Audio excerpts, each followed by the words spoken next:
Hello and Assalamualaikum. So today we're going to present to you about intrapersonal and interpersonal communication. My name is Magat Daniel Haikal bin Magat Amiruddin. With me we have Anis Nazifa binti Ahmad Saukat and Nur Hafizah binti Rosli. We are from class RSR 2453A. So basically intrapersonal communication is communicating with oneself, which is we are talking with ourselves. So according to Weissman and Barker in 1974, interpersonal communication is the creating, functioning, and evaluation of symbolic processes which operate within the originating or responding communicator. This means that we create and think within ourselves, but we don't express it to anyone else. So that what it's mean by interpersonal communication. We regularly have conversation in our head, right? So that is called as a self-talk. It can be positive or it can be negative, depending on us. So for the next slides is how we relate intrapersonal communication within sports. So in sports, athletes that have good intrapersonal communication with themselves can have a good motivation without the help of others. This is surely an advantage, especially in a tournament or a competition. Within this way, the athlete can stabilize his or her anxiety and improve oneself before, during, and after the competition. This is because before the competition, we tend to think about what's gonna happen in the competition. Athletes also increase in their self-knowledge and self-actualization because they know themselves better. They also can create self-awareness and increase the level of emotional intelligence within their self. Interpersonal communication is the exact opposite of intrapersonal communication. According to Floyd in 2011, communication between two people within the context of their relationship which helps to negotiate and define the relationship is interpersonal communication. Interpersonal communication is between two people and not a mass of inner groups. It is also within a relationship. It evolves within a relationship. It is also contains negotiation and defining relationship. For example, this kind of relationship is between our friends and our family. So, how do we relate interpersonal communication in sports? So, this kind of communication within two people will surely increase the bonding between coach and athlete, working partners, and even between teammates. So this will help in creating a good working environment. Other than that, it will increase the awareness upon teammates, coaches, and even our bosses. This will surely create a coach and athletes relationship, according to Joet and Notmanis in 2004. So, what is the nature of communication in interpersonal relationship? So, according to Miller and Steinberg in 1975, interpersonal communication occurs within interpersonal relationship. This kind of communication is limited to those which, when we know their personal characteristics, qualities, and behavior of the person. So, interpersonal relationships is defined as association between two people who are interdependent, have the same pattern of interaction, and have interact for a extended period of time. Hi, my name is Nur Hafizah binti Rosli. I will continue my part, which is element in interpersonal relationship divided 4, which is include two or more people. Secondly, interpersonal relationship involves people who are interdependent, such as people being mutual depends on each other and having an impact on each other. Third, individuals in interpersonal relationship use some consistent pattern of interaction. Fourth, individuals in interpersonal relationship generally have interacted for some time. Next slide is 3 basic interpersonal needs that are satisfied through interaction with others. Firstly, the need for inclusion or becoming involved with others.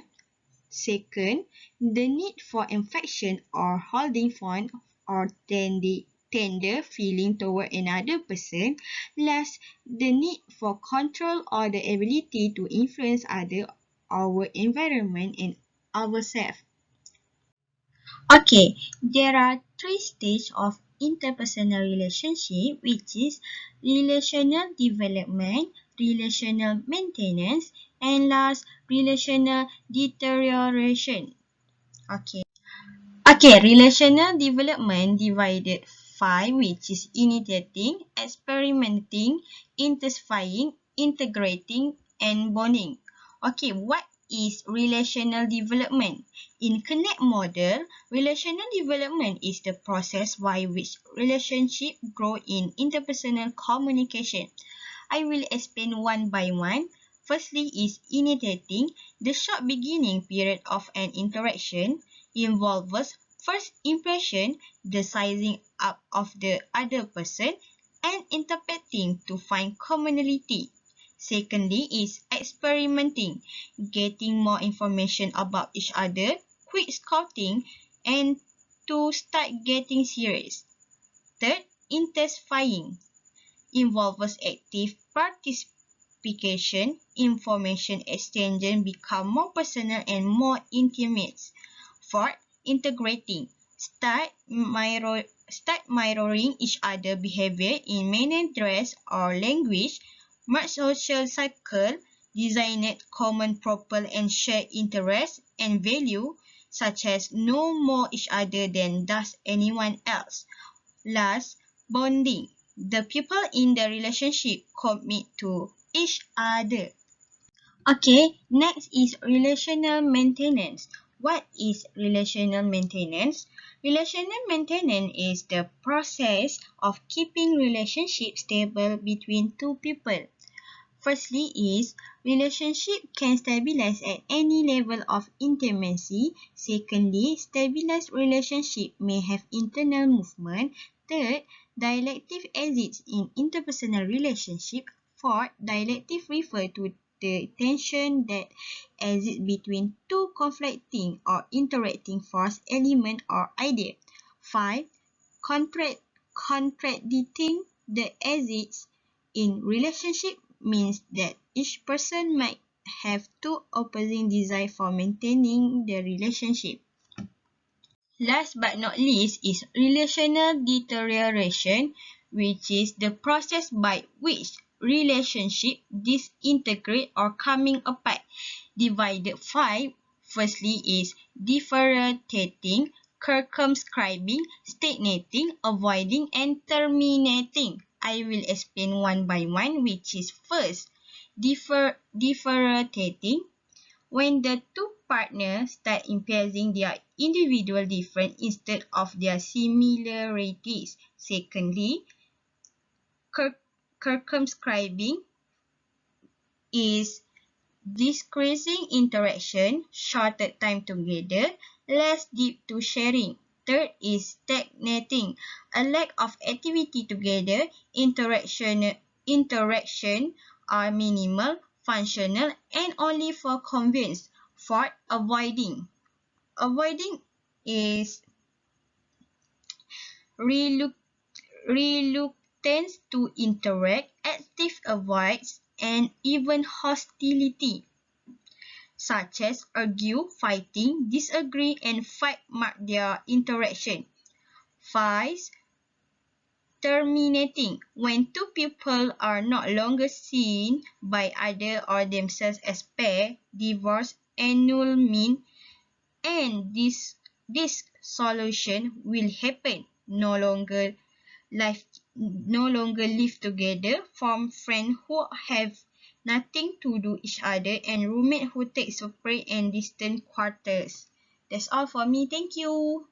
Next, we move on to the motivations for initiating interpersonal relationship.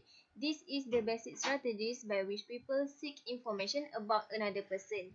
Passive strategies is when people simply observe the second person.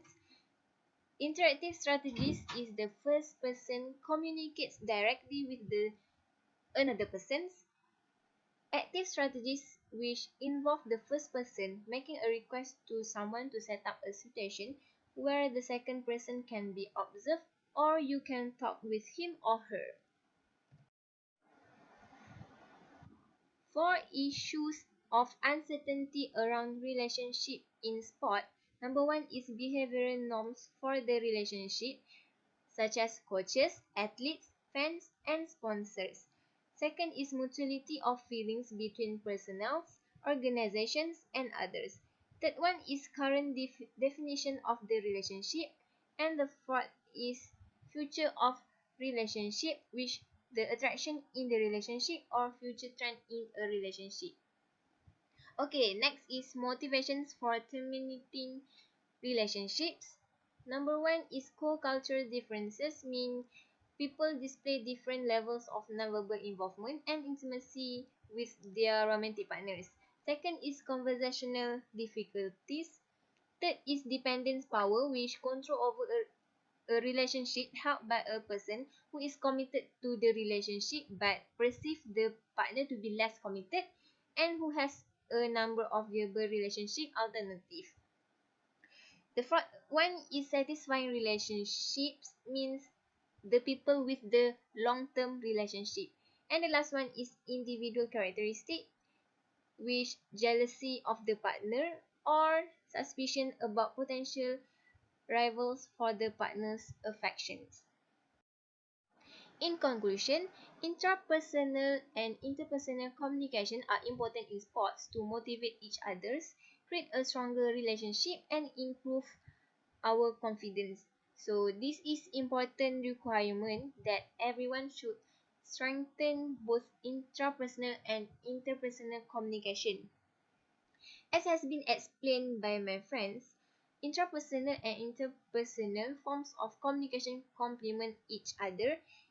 It is to develop one without neglecting the others. So I hope that you all understand. That's all from us. Thank you for listening. Assalamualaikum.